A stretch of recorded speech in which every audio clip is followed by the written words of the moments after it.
कराची की judicial magistrate Sharki की अदालत ने सहाफ़ी फरहान मलिक की दरख्वास्त जमानत की समाअत पर फैसला महफूज कर लिया, जो कि कल सुनाया जाएगा। जबकि अदालती इजाज़त के बगैर मुलजिम को दूसरे मुकदमे में गिरफ्तार करने पर अदालत ने बरहमी का इजहार किया।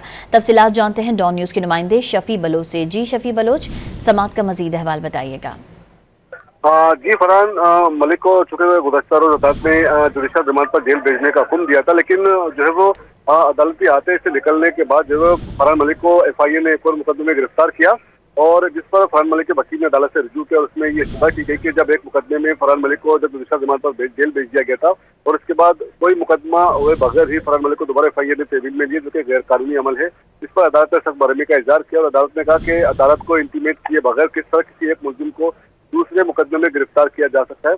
और अदालत ने तफ्तीशी अफसर से दरियाफ्त किया कि जुडिशल रिमांड के बाद किसी भी मुलजिम को कहाँ जाना पड़ता है, तो उस पर तफ्तीशी अफसर ने कहा कि जेल ले जाना पड़ता है। तो इस पर अदालत ने दरियाफ्त किया कि किसकी इजाजत पर जो है वो अपने मुलजिम को दोबारा जो है वो FIA की हिरासत में लिया। इस पर अदालत ने वजाहत तलब की और कल जो है वो अदालत ने FIA हुक्म से वजाहत तलब की है। जी दरख्वास्त जमानत पर जो है वो कल फैसला सुनाए जाने का इम्कान है।